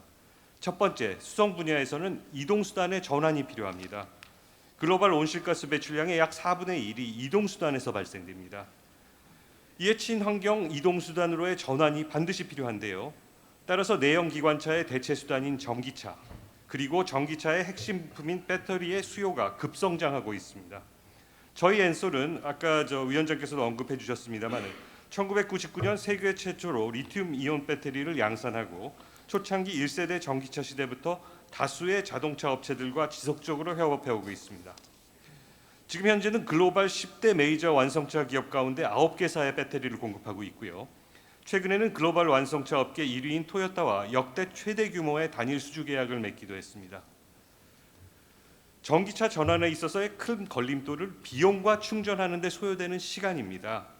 특히 전기 이륜차의 경우 충전 시간과 주행 거리에 대한 불안 요소가 크다 보니까 현재로선 전동화윤이 그렇게 많지 않습니다. 그렇지만 전환하게 된다면 이산화탄소 배출량이 크게 저감되게 됩니다. 이에 빠르고 쉽게 배터리를 교체해서 사용자의 편의성을 증대시킬 수 있도록 배터리 교체소 같은 서비스를 활용해 전기 이륜차를 확산시킬 수 있는 인프라 구축 방안을 정부에서도 저희와 함께 살펴봐 주시면 대단히 감사하겠습니다. 이어서 둘째인데요. 둘째는 에너지 분야에서 저장을 하는 ESS를 활용한 재생에너지의 안정적인 공급이 필요합니다. 글로벌 온실가스 배출량의 거의 절반은 전력 부문에서 발생하고 있습니다. 이에 에너지원을 재생에너지로 바꾸는 것이 매우 중요합니다. 그렇지만 앞서도 언급됐습니다만 태양광이나 풍력발전 같은 재생에너지는 일정치 않은 발전량 때문에 그 한계가 있습니다. 때문에 안정적인 공급을 위해서는 재생에너지를 담는 가방 역할을 하는 에너지 저장 장치가 반드시 필요합니다. LG엔솔은 2010년 ESS 사업을 시작한 뒤에 전력망, 상업, 주택용 등 다양한 용도의 ESS 고객을 확보해서 시장을 선도하고 있습니다. 작년 말 기준으로 누적 수주량은 글로벌 ESS 시장 규모 전체의 약 30%를 차지했고 글로벌 배터리 업체로서 최초로 ESS 전용 배터리 공장을 지금 미국 애리조나에 짓고 있습니다. 최근 우리 정부도 2036년까지 세계 3대 ESS 산업 강국으로의 도약을 목표로 산업 발전 전략을 발표하기도 했습니다. 글로벌 ESS 시장을 선점하기 위해서 본격적으로 정부도 함께 움직이고 있는 겁니다. 이와 함께 정부에서 좀 더 살펴봐 주셨으면 하는 부분은 에너지 불균형으로 인한 소외계층이 발생하지 않도록 에너지 복지 정책을 제도적으로 지속적으로 추진하고 민관 협력 모델을 장려해 주시는 겁니다. 기후 변화로 인해 혹소나 혹한기의 피해 규모는 더 커지고 있고 에너지 비용 상승으로 에너지라는 기본권을 보장받지 못하는 소외계층이 곳곳에서 나타나고 있습니다. 이를 해결하기 위해서 EU나 미국처럼 에너지 소외계층을 보호할 수 있는 제도적 장치를 마련하는 것이 필요하다고 저희는 생각하고 있습니다. 또 저희 LG엔솔이 청주 지자체 환경단체와 협력해서 운영하고 있는 청주 희망 그린 발전소처럼 재생에너지 발전 수익을 지역사회 취약계층을 지원하는 데 쓰는 민관 협력 모델에도 좀 관심을 가져주시면 더욱 감사드리겠습니다. 마지막으로 순환 경제사회로의 전환이 필요합니다. 지속가능한 미래를 위해서는 유한한 자원에 대한 고민과 해결책이 필요하고 이는 저희 배터리 산업도 마찬가지입니다. 통상적으로 전기차 배터리는 수명이나 성능이 초기 상태의 70%에서 80% 수준으로 떨어지게 되면 바꿔야 됩니다. 하지만 이런 배터리는 ESS처럼 다른 용도로 다시 쓸 수 있습니다. 그것까지 거쳐서 재사용하기조차 어려운 배터리는 재활용을 해서 주요 메탈을 회수해서 다시 배터리 제조에 활용하게 됩니다. 이처럼 생산, 판매, 소비, 폐기로 이어지는 선형 경제 구조에서 폐기된 자원을 재사용하거나 재활용하는 순환 경제 구조로의 전환을 통해서 자원 사용을 최대한 줄이고 환경적, 경제적 부담도 줄일 수 있습니다. LG엔솔 역시 배터리 순환 생태계 구축을 위한 노력을 기울이고 있습니다. 제조 단계에서 발생되는 폐기물을 재활용하여 그 배터리 핵심 부품 제조에 다시 투입하는 클로스드 루프 구축을 진행하고 있고요. 북미, 유럽, 아시아 거점별로 재활용 선도 업체와 파트너십을 확대하고 있습니다. 또 사용 후 배터리의 성능과 안전성, 잔존 수명 등을 정확하고 신속하게 진단하는 기술을 개발하고 사용 후 배터리를 ESS로 재사용하는 실증 사업을 추진하고 있습니다. 정부도 사용 후 배터리 시장에 주목하면서 공공 인프라와 실증 연구를 지속 확대하고 계신 걸로 알고 있습니다. 나아가서 사용 후 배터리 안정성 성능을 검증하는 인증 표준을 만들고 각 지역별로 수거된 배터리를 통합적으로 관리하는 체계를 만들어 주신다면 더욱 큰 도움이 될 거라고 생각합니다. 배터리는 지속 가능한 미래 도시를 만드는 핵심 동력입니다. 저희 LG에너지솔루션은 비전과 리더십, 차별화된 경쟁력을 바탕으로 지속 가능한 배터리 생태계 구축과 K배터리 산업의 성장을 적극적으로 견인함으로써 정부의 탄소 중립 아젠다 실현에도 기여하고자 합니다. 이런 여정에 정부의 많은 지원을 부탁드립니다. 감사합니다. 예, 감사합니다. 배터리 전기 자전거 같은 거는 이제 정말 배터리 스와핑 할 수 있는 걸 만들면 많이 좋겠죠. 그리고 ESS가 정말 중요한데 ESS에 채워지는 전기 역시 클린 에너지여야 한다. 이게 굉장히 중요한 시사점이라고 생각합니다. 우리 정부 에너지 정책에도 반드시 반영되어야 될 부분이고요. 뭐 배터리 통합 관리, 폐배터리 이 리사이클링, 리유스 산업이 엄청나게 크고 있군요. 정책적으로 잘 접수했습니다. 뭐 우리 JTBC 박상욱 기자님 혹시 궁금한 거 있으세요? 예. 자, 근데 좋습니다. 이 뭐 넘버 원 아주 좋은데 중국이 만만치 않죠. 그래서 저는 진심으로 여기 계신 기업 대한민국은 물론이고 글로벌 넘버 원이 돼야 미래 세대에 대한 진정한 보답, 응답이다 생각을 하는데 LG가 정말로 세계 최고가 되려면 뭐가 더 보강돼야 됩니까? 지금 뭐 말씀드린 아까 그 세 가지 요소들 그거를 갖다가 누구보다 잘하는 것이 이번 첫째 요건이에요. 첫째 예. 요건이고 예, 더 나가서 이제 오늘 주제에 그 부합하는 그 포인트를 갖다가 하나 말씀드리자면은 이게 저희 회사 혼자만 해서 되는 게 아니거든요. 그렇죠. 예. 배터리 산업 그 전 밸류 체인 안에서 이게 이루어질 수 예. 있도록 저희와 협력 회사하고도 이러한 것을 갖다가 끊임없이 논의를 하고 그분들에 대해서는 그분들한테 요구드릴 거는 요구드리고 저희들이 응답할 거는 응답해가면서 또 교육이 필요하다면 교육을 갖다가 적극적으로 전개하는 것도 굉장히 중요하고요. 앞으로 이제 이러한 관계되는 룰 세팅에 있어서 예. 같이 정부와 같이 또 여러 이해관계자들, 시민사회단체, 국제단체까지 합해서 그러한 그 네트워크를 갖고 예. 그러한 표준을 갖다 제시하는 것도 매우 중요한 일입니다. 알겠습니다. 이 배터리 산업 혼자만 존재하는 게 아니라 관련 생태계, 그렇습니다. 생태계 조성이 중요하고 그러니까 우리 현대차부터 쭉 오늘 참여한 분들이 사실 굉장히 큰 생태계를 만드는 건데 한화 솔루션 사실 한화 솔루션은요 국내보다 미국 그 선진국 시장에 훨씬 더 많이 알려져 있는 것 같아요. 한화 솔루션에 김기용 전무님 나와 계십니다. 자 발표 부탁드립니다. 박수를 맞아주시죠. 안녕하십니까.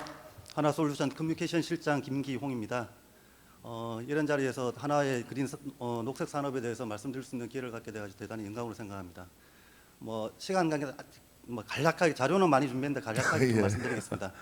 텐덤 페로브스카이트 쪽으로 좀 쪽 해주시면 예. 참 좋겠습니다. 일단 지금 그 위원장님 말씀 예. 뭐 페로버에 대해서는 조금 이따 다시 말씀드리겠는데 일단 지금 그 글로벌 태양광 시장 현황에 대해서 좀 말씀을 좀 드리고 싶습니다. 지금 그 글로벌 태양광 시장이 최근에 아주 급속하게 성장을 하고 있습니다.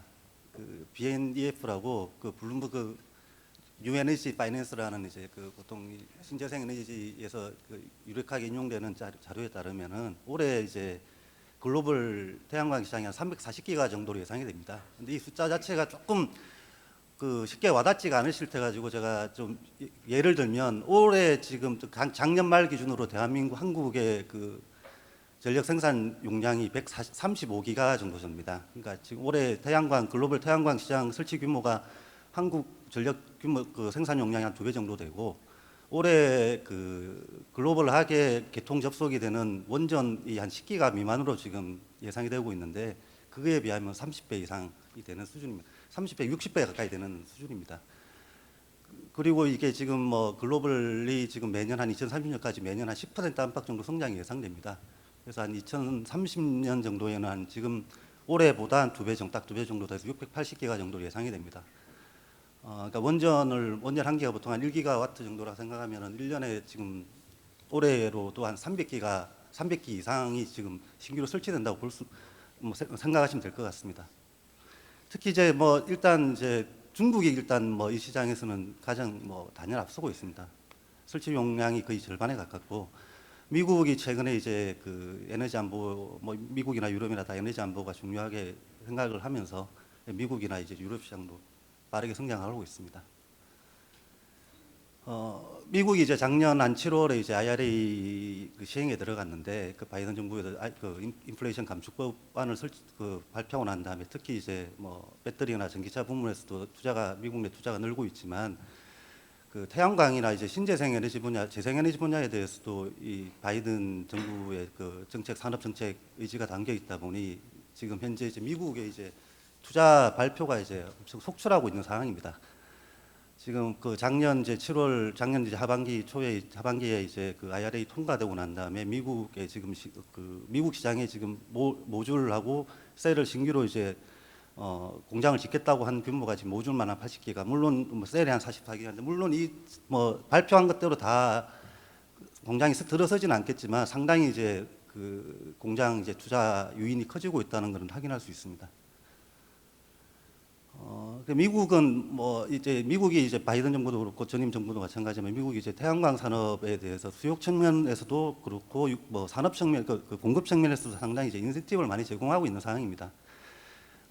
일단 이제 그 작년 이제 그 IRA 통과 이후로 ITC가 뭐 발전 사업자가 투자를 할 경우에 그 투자 금액에 대해서 세액을 이제 공제를 돌려주는 제도가 있는데, 그게 이제 원래는 이제 2003 올해까지 사실 일몰제로 적용을 하려고 하다가 IRA 시행되고 난 다음에 이제 32년까지 30% 늘리고 그 이후로도 이제 일정 기간 좀 유지하는 걸로 지금 이제 결정이 났습니다.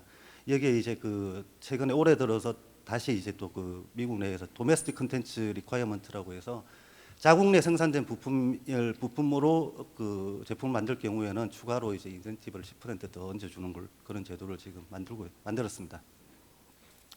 공급 측면에서는 이제 그 이제 태양광 같은 경우에는 밸류체인상으로 폴리실리콘, 뭐 인고드 웨이퍼, 뭐 셀 모듈 이렇게 뭐 한 크게 한 4가지 정도로 이제 밸류체인을 말씀드릴 수가 있는데, 이 각 단계별로 이제 이 인센티브를 이제 이런 식으로 주고 있습니다. 여기 보면 모듈이 7센트, 와트당 7센트, 셀이 4센트.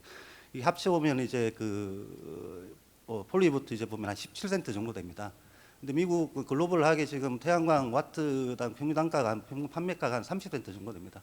50% 이상 되는 걸 이제 보조금을 일종의 보조금을 돌려받을 수 있는 상황입니다. 이러다 보니 이제 미국 내에 이제 투자가 다른 뭐 중국 기업도 마찬가지고 우리 뭐 큐셀도 하나솔루션도 마찬가지고 대거 이제 미국에 진출하려고 하는 이유가 이런 것 때문이라고 말씀드릴 수 있습니다. 그래서 지금 하나솔루션이 이제 작년 IRA 그 통과 전후로 해가지고 사실 이렇게 미국 시장에 실제로 투자를 하고 있고요. 실제로 이제 미국 작년 말 기준으로 이제 모듈 공장만 있었는데 모듈 생산량이 이제 1.7기가였습니다. 근데 올해 이제 뭐 6, 7월, 7, 8월에 이제 모듈 공장을 일단 3.4기가를 증설을 해가지고 현재 모듈 캐파가 5.1기가가 돼 있고, 내년까지 그 조지아주의 인곳 웨이퍼 셀 모듈 다 3.3기가를 추가로 증설해서 모듈 캐파는 8.4기가로 늘리고 인곳 웨이퍼 셀은 3.3기가까지 늘리려고 하고 있습니다. 그리고 그 폴리실리콘 같은 경우에는 워싱턴주에 있는 공장을 인솔해서 지금 곧 아마 재가동에 들어갈 걸로 보이는데 한 연간 한 1만 6천 ton 정도의 그 폴리실리콘을 생산할 예정입니다. 그리고 아까 이제 위원장님 말씀하셨던 이제 페롭스카이트 텐덤에 지금 이제 뭐 차세대 기술로 지금 현재 개발하고 있습니다. 이거는 지금 저희들 내부적으로는 한 2026년까지는 양산을 하는 걸 목표로 지금 개발을 하고 있고요.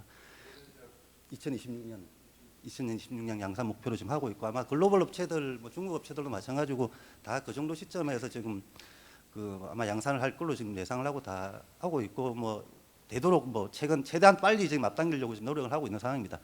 페롭스카이트 이게 텐덤 셀이라는 거는 페롭스카이트와 실리콘 계열을 그러니까 이중 접합을 해서 만든 셀이라고 보시면 됩니다. 이게 단파장 빛을 흡수하기 위해서 상부에 이제 페롭스카이트라는 소재를 붙이고, 그 단파장은 기존 장파장 빛 흡수를 하기 위해서는 이제 기존 이제 실리콘 계열의 셀을 붙여서 위에서는 이제 단파장을 흡수를 하고 그 밑에서는 장파장을 흡수해 가지고 효율을 높이는 게 지금 그런 기술로 이렇게 보시면 됩니다. 지금 이제 지금 기존 실리콘 계열은 이제 이론적 최대 효율이 한 29.4% 정도로 지금 하고 있고, 지금 현재 이제 글로벌하게 지금 한 26%, 7% 정도까지는 시제품이 나와 있는 걸로 지금 알고 있습니다.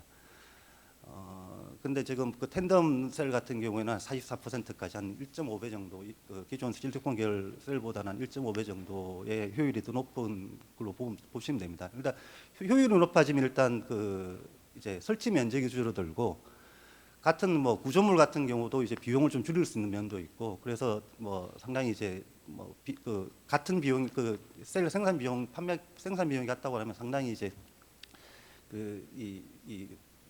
설치 용량을 늘리는 데는 상당히 유리한 기술이라고 지금 할 수 있습니다.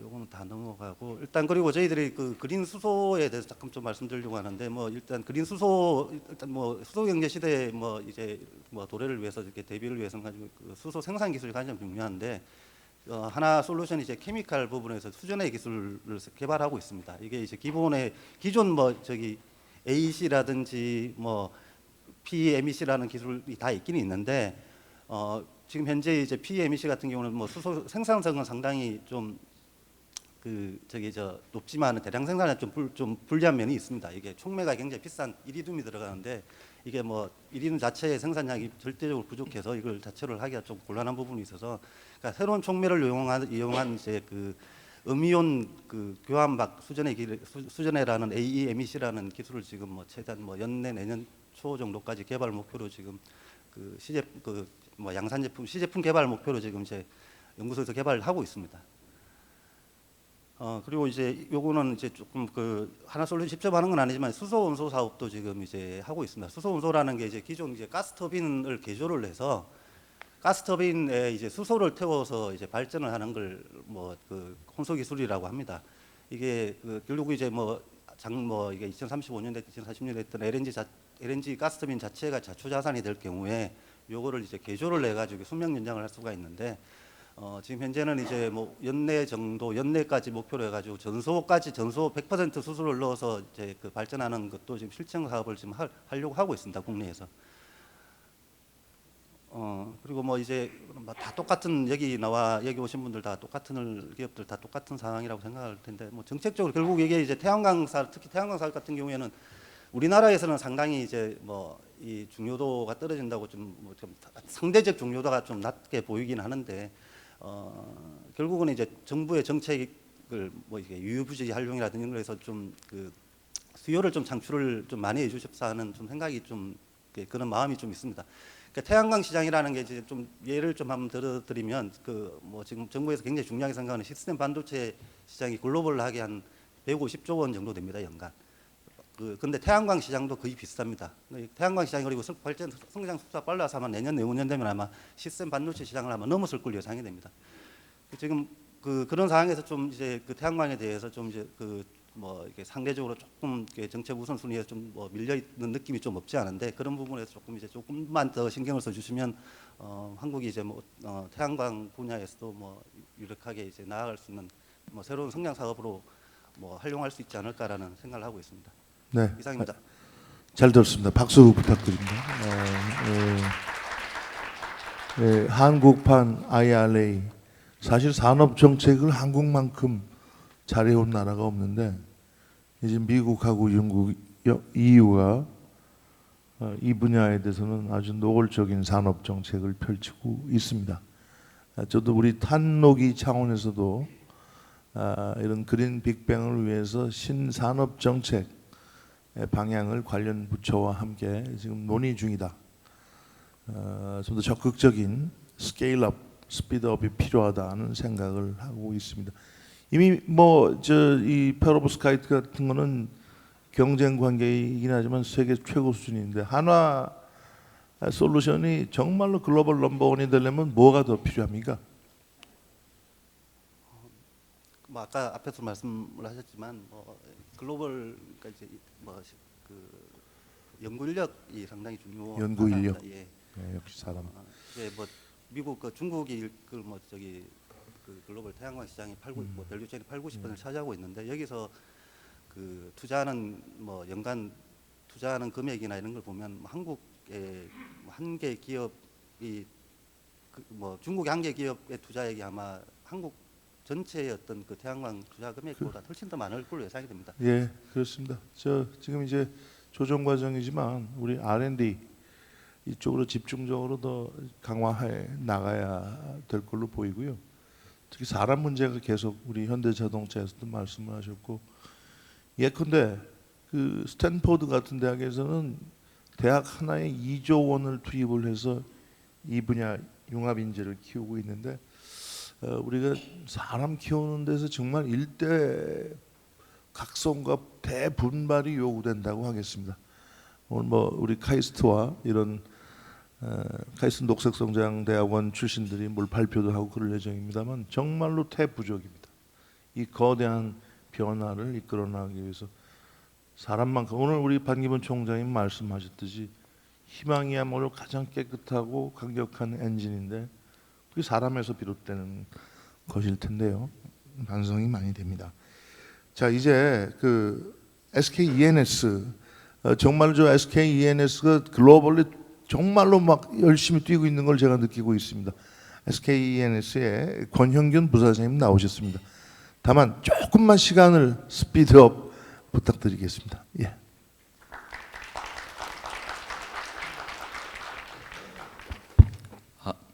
예, 사실 제가 이렇게 될 줄 알고 PPT를 굉장히 간단하게 준비했습니다. 예, 먼저 사실은 김상효 위원장님께서 이렇게 제안을 주셔서 저희 탄소중립위원회 이렇게 발표하게 돼서 굉장히 영광이고요. 무엇보다 이제 앞서 말씀드려 주셨던 것처럼 이제 배너나 그다음에 현수막 이런 것들 하나하나를 이제 줄이는 것이 저는 사실 그 기후 변화 대응하는 것, 그다음 탄소 감축하는 것에 가장 중요하다라고 생각을 하고 있습니다. 저희 EPA 그 미국 환경부에서도 가장 중요한 것이 리듀스하는 거다. 그 다음에 리유즈하는 거다. 그리고 리사이클하는 거다. 그 다음에 저희가 하고 있는 어떤 배터리의 전환, 그 다음에 EV, 그 다음에 수소 이런 것들은 사실 리퓨얼 트랜지션입니다. 이것은 가장 마지막 수단으로 보고 있습니다. 그래서 물론 마지막 수단 중에 한 축을 담당하고 있지만 저희가 오늘 그린 모빌리티 주제가 모빌리티이기 때문에 모빌리티 추진을 위해서 수소가 저희가 왜 소사업을 하고 있고 왜 해야만 하고 어떤 기회가 있는 것인지에 대해서 좀 설명을 드리도록 하겠습니다. 예, 먼저 이제 앞서 그 원희룡 장관께서 말씀 주셨던 것처럼 수송 부분은 그 온실가스 배출과 대기오염 측면에서 그 탄소 중립에 차지하는 기여도가 크고요. 또한 잠재량 또한 높은 부분입니다. 왼쪽에 보시는 것처럼 이제 국가 온실가스 배출 중에 수송 부분이 차지하는 것이 한 16%입니다. 근데 저희가 좀 간과하고 있는 것이 그 중에 50% 정도는 이제 버스하고 화물차가 배출을 하고 있습니다. 저희 지금 앞서 이제 그 LG 에너솔루션을 말씀 주셨지만 이제 배터리 부분은 대부분 이제 승용차로 가고 있는데 승용차 부분이 전부 다 전기차로 바뀌더라도 결국에는 50%밖에 감축할 수 없고 그 버스하고 화물차 부분에 대한 솔루션이 반드시 필요하다라는 것입니다. 그래서 이제 그러한 것들을 고려해서 2030 NDC 국가탄소중립 녹색성장 기본계획을 세웠고요. 그 다음에 2050 국토교통 탄소중립 로드맵도 이제 수립을 했고 이 부분에서 그 버스, 화물차 등 상용차에 대한 탄소 감축에 대해서 많이 언급을 하고 있습니다. 그러면 이 수송 부분 탄소 중립 수단에서 이제 수소와 전기차를 저희 나름대로 좀 고민을 해봤습니다. 먼저 승용차는 이제 앞서 현대차 그다음에 LG 에너솔루션에서 말씀드린 것처럼 배터리가 주류를 가질 것으로 보여지고요. 무엇보다도 이제 배터리 무게가 큰 비중을 차지하지 않고 그다음에 충전 인프라가 갖추기 쉽다고 생각합니다. 뭐 예를 들면 아파트의 뭐 주차장에 이제 충전 인프라를 깐다든지 그다음에 어떤 마트에도 이제 데스티네이션 차징 이런 것들을 쉽게 보급할 수 있기 때문에 가능하다고 보여지고요. 다만 그 고출력 그다음에 운송 효율성이 반드시 필요한 상용차 부분은 저희가 봤을 때는 수소가 대세가 되지 않을까라고 보고 있습니다. 저희가 이 부분은 사실은 이제 저희도 이제 배터리 사업을 하고 있고 하기 때문에 실제로 잘 말씀을 드리지 않는데 무게당 출력 비교를 좀 해봤습니다. 무게당 출력 비교가 무게 1kg당 수소는 1kW의 전기를 생산할 수 있고요. 배터리는 이제 무게 1kg 늘리면 실제로 전력을 0.15kW 정도 생산할 수 있습니다. 그 테슬라나 이제 뭐 예를 들면 모델 Y 같은 경우에 이제 배터리 무게가 한 400에서 450kg 정도 됩니다. 그런데 그 용량을 보시면 70kW고요. 저희가 1kW가 한 6km를 주행한 승용차 기준으로 6km 정도를 주행한다라고 봅니다. 그러면 70kW이기 때문에 보통 뭐 예를 들면 뭐 에코 시스템을 좀 작용시키면 좀 더 높아질 수 있겠지만 이제 420에서 500 뭐 이렇게 갈 수 있다는 게 통상적으로 보여지고요. 이 부분은 이제 겨울철에 이제 배터리 충전이 조금 어려운 부분 이런 것들을 고려하지 않았을 때 그 부분입니다. 근데 수소 1kg은 저희 이제 현대차가 계속 이제 연료전지 효율을 이제 개선을 하고 있지만 현재 기준으로도 이제 한 50% 정도 효율을 기록하고 있고 그 기준으로 봤을 때 1kg이 17kW 정도의 그 전력을 생산할 수 있습니다. 그러면 앞서 말씀드린 것처럼 1kW가 6km를 간다고 했기 때문에 수소 1kg이면 거의 100km를 주행할 수 있는 것입니다. 그래서 넥소 같은 경우에 그 수소를 한 6.3kg 정도 저장할 수 있는데요. 그렇게 되면 660km 정도를 주행할 수 있는 것이고요. 예, 결국에는 그 버스나 상용차는 사실 승용차에 비해서 운송 효율이 5분의 1에서 최대 10분의 1밖에 그 연비가 5분의 1에서 10분의 1밖에 되지가 않습니다. 결국에는 그 무게당 그 효율을 가져가는 것이 굉장히 중요하기 때문에 저희가 봤을 때는 상용차 부분은 그 수소로 가지 않을까라고 보고 있습니다. 그 보시는 것처럼 저희가 이제 주행 거리하고 충전 시간을 봤는데요. 주행 거리는 그 수소차가 한 수소 버스가 현재 한 400대 정도가 있는데 수소 버스가 35kg 정도를 이제 저장할 수 있습니다. 그렇게 되면 주행 거리가 한 600km 정도고요. 저희가 그 SK가 현재 구축하고 있는 그 연말에 이제 한 8개소 정도 준공할 텐데요. 그 상용차 액화소 충전소에서 충전을 하게 되면 그 35kg 정도 충전하는데 한 10분에서 12분 정도 소요가 될 것으로 보여집니다. 그러면 기존의 디젤이나 CNG에 대비해서 크게 뒤떨어지지 않다고 보고 있고요. 전기차는 저 보시는 것처럼 주행 거리가 좀 짧고 충전 시간이 좀 길다라고 보고 있습니다. 결국에는 이러한 것들은 다른 미래 모빌리티에 적용이 가능할 것 같고요. 결국 수소 드론이라든지 그다음에 에어버스, 그다음에 UAM 등에도 저희가 수소 부분이 굉장히 큰 잠재력을 가지고 있다라고 보고 있습니다. 다음 페이지는 이러한 것들을 정부가 알고 있기 때문에 결국 승용차 보급에 앞장서고 있고요. 사실 23년에는 이게 정부의 소버스 보급 목표가 한 700대 정도였습니다. 근데 저희가 24년에 이제 그 정부 각 부처와 이제 협력을 해서 1,720대까지 소버스를 보급하겠다라는 것을 했고요. 오른쪽에 보시는 것처럼 소버스는 이제 시내버스 전국적으로 서울, 부산, 인천, 전주, 제주 등의 전국적으로 수소 시내버스 이제 하고 있고요. 사실은 이제 제주는 앞서 이제 장관님께서 말씀하셨던 것처럼 재생에너지 이제 커텔먼트를 당하고 있는 풍력의 재생에너지를 활용해서 그린수소를 충전해서 이제 수소버스를 보급하고 있고 사실은 저희 SK ENS가 그 수전의 설비, 그 재생에너지 활용한 그 수소 그린수소 생산 설비의 3분의 1 정도를 저희가 공급을 하고 있습니다. 그리고 보시는 것처럼 통근버스, 광역버스도 현재 활발하게 운영하고 있고 내년에는 충분히 그 보실 수 있지 않을까 보고 있습니다. 이렇게 사실은 이제 수소 모빌리티 산업은 왼쪽에 보시는 것처럼 수소의 생산, 그 다음에 수소 유통 충전, 그 다음에 그 연료전지, 그다음에 저장 탱크, 펌프, 압축기, 계량기, 밸브, 충전기 등 사실 전후방 그 경제적 파급효과가 굉장히 큽니다. 이제 그렇기 때문에 앞서 이제 맥킨지에서 말씀해 주셨던 것처럼 이제 5조 달러의 어떤 신규 투자나 이런 것들이 필요하다고 했는데 그 시장을 저희가 선점할 수 있는 기회고요. 사실은 그 현대차가 가지고 있는 연료전지 기술이 제가 봤을 땐 거의 전 세계 탑 수준입니다. 그렇기 때문에 저희가 이런 부분을 그 다음에 이제 일진 하이솔루스 갖고 있는 그 탄소 섬유 기반의 수소 저장 탱크 이런 것들도 굉장히 앞서 있습니다. 사실 전 세계 몇 군데 없습니다.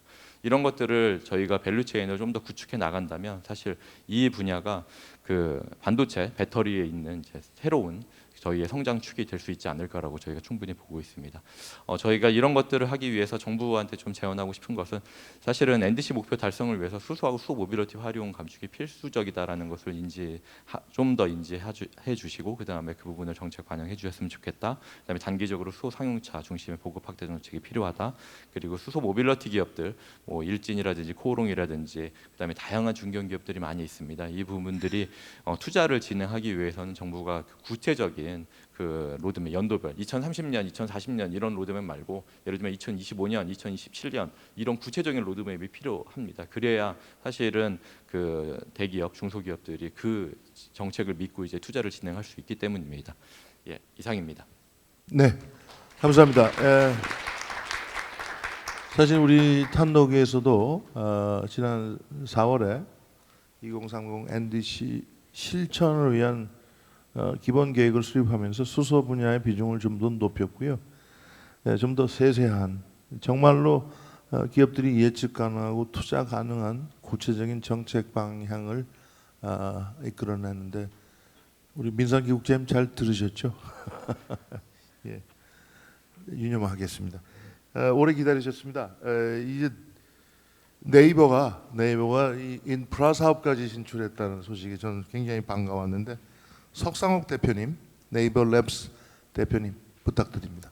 역시 스피드업 부탁드립니다. 안녕하세요. 네이버 랩스 대표 석상욱입니다. 네이버는 매출의 25% 이상을 R&D에 투자할 정도로 기술에 진심인 회사이고요. 제가 대표로 있는 네이버 랩스는 네이버의 미래 기술을 담당하는 연구 자회사로 한국과 프랑스의 오피스를 두고 있으며 약 25개 국가에서 모인 우수한 연구자들과 함께 하고 있습니다. 네이버 랩스의 미션은 PC와 모바일 기반의 네이버 서비스를 물리 공간으로 확장하기 위한 미래 기술을 개발하는 것입니다. 흥미로운 건 네이버의 친환경 역시 온라인에서 물리 공간으로 확장되는 흐름으로 진행되고 있다는 것입니다. 먼저 온라인의 대표적인 예는 2019년 오픈한 전자문서입니다. 네이버의 전자문서는 작년까지 약 2억 장의 종이를 대체하여 지금까지 2만 4천여 그루의 나무를 보호하는 효과를 거두고 있습니다. 뿐만 아니라 네이버는 2040년까지 탄소 배출량을 감축하여 순 배출량을 제로로 만들기 위한 목표를 수립하여 이행 중인데, 근래에는 PC와 모바일을 넘어 사업장을 비롯한 물리 공간의 에너지 효율화 및 재생에너지 활용에도 힘을 쏟고 있습니다. 작년에 오픈한 네이버 제2사옥 1784는 친환경 시스템으로 개발된 오피스 빌딩으로 글로벌 친환경 건축 인증 최고 등급인 리드 플래티넘을 획득하였습니다. 냉방 에너지 절약을 위해 이중 유리 외벽을 적용하고 그 사이에는 바람기를 내어 햇빛으로 데워진 열이 자연적으로 배출되게 설계하였으며, 국내 민간 고층 건물 최초로 복사 냉방 시스템을 도입, 모든 천장에 찬물이 흐르는 배관을 넣어서 냉방 에너지를 50% 적게 사용하도록 하였습니다.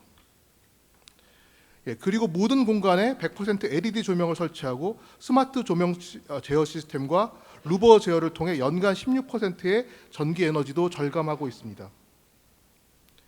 그 외에도 다양한 친환경 인프라를 갖추고 있으며, 지난달 한국수자원공사와 직접 전력 거래 계약을 하여 1784가 사용하는 전력의 50% 이상을 재생에너지로 전환, 매년 온실가스 약 6천 톤을 저감할 것으로 기대하고 있습니다. 어제 오픈식을 진행한 하이퍼스케일 데이터 센터 각 세종 역시 리드 플래티넘 획득을 앞두고 있습니다.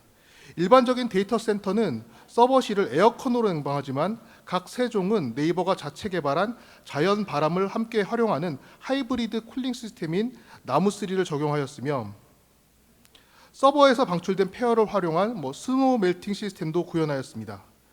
그 외에도 다양한 노력을 통해 연간 약 13,000메가와트아워의 전력과 6,000톤의 탄소 배출을 절감할 것으로 예상하고 있습니다. 네이버의 대표적인 친환경 건물인 1784와 각 세종은 기술적 공통점이 하나 더 있는데요. 그것은 바로 디지털 트윈 기술 기반의 스마트 빌딩, 스마트 캠퍼스라는 점입니다. 네이버 랩스는 실내외 공간 전체를 디지털 트윈으로 구축한 후 클라우드에 담아 로봇 서비스까지 연결하는 모든 기술을 내재화하고 있습니다. 보시는 영상은 약 25,000장의 항공사진으로 서울시 전체를 3차원 모델로 만든 디지털 트윈으로 마치 드론 영상으로 착각할 만큼 정교하고 정밀합니다. XYZ 오차는 16cm 이내이고 지표면의 고도, 심지어는 지구 동그란 것까지 정확하게 모델이 됩니다. 그리고 이 기술은 지난 10월 사우디에 수출한 바로 그 기술로 원희룡 장관님께서 이끌고 계신 원팀 코리아의 자랑스러운 성과 중에 하나입니다. 우리는 이 디지털 트윈 플랫폼을 활용하여 물관리 또는 홍수 시뮬레이션, 도시계획과 또 도시 시뮬레이션,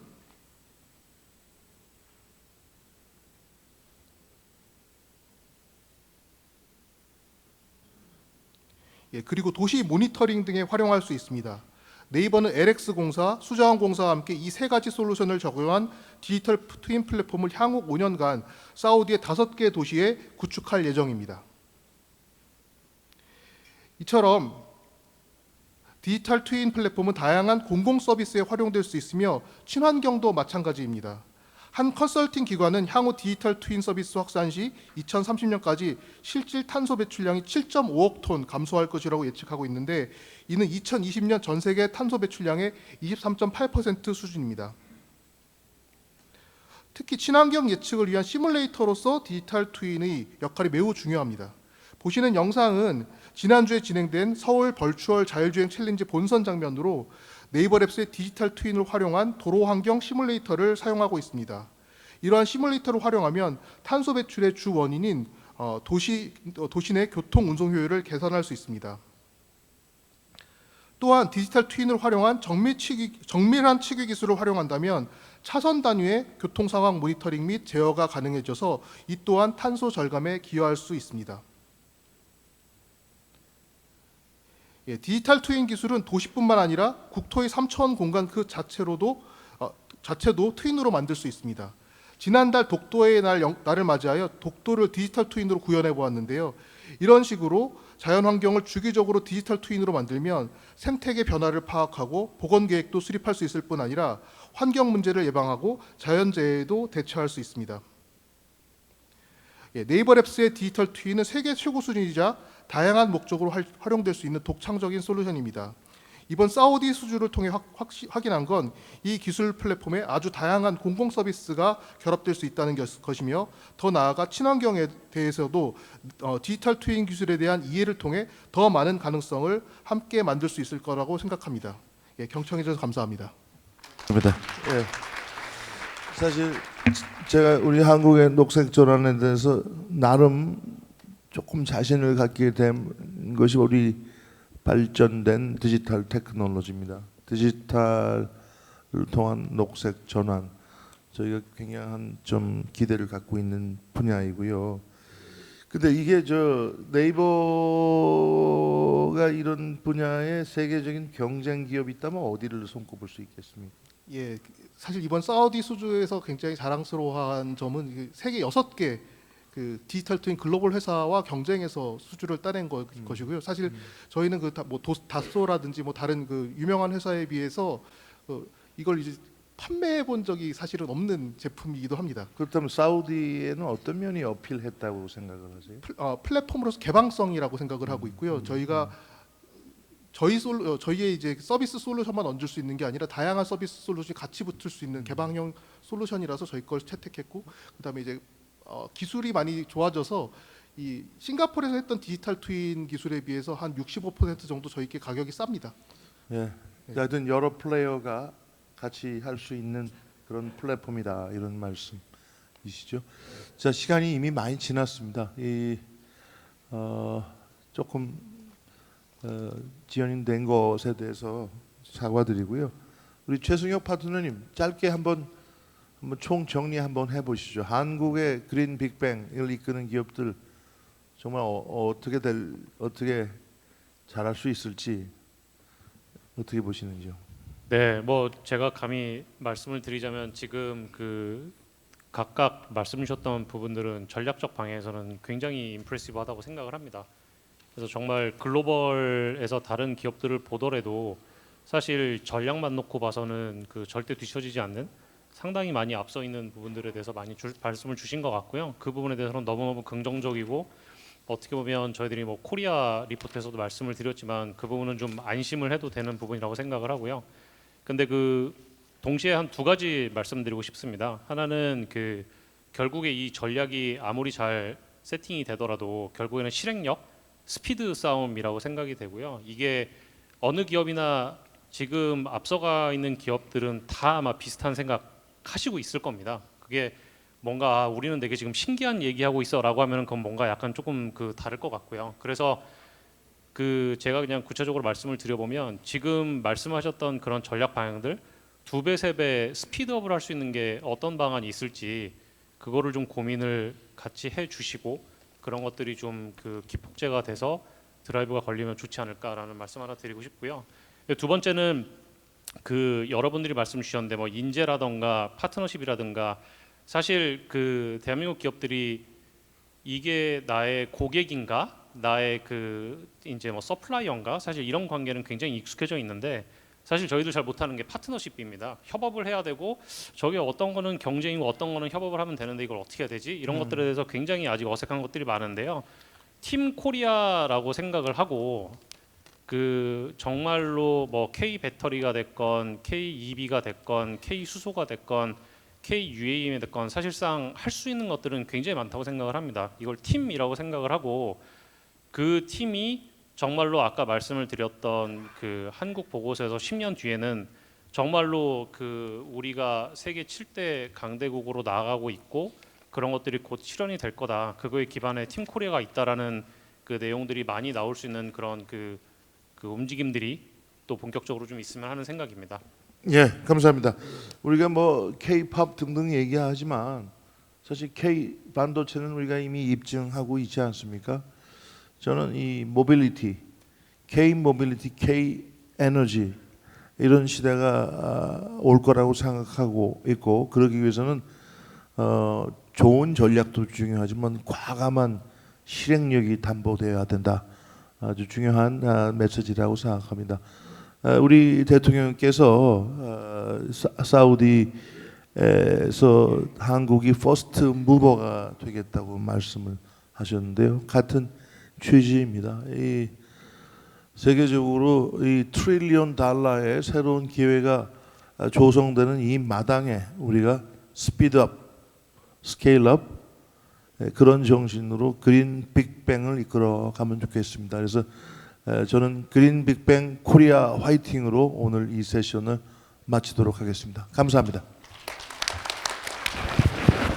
네, 발표에 수고해 주신 연사분들께 다시 한번 큰 박수 부탁드립니다.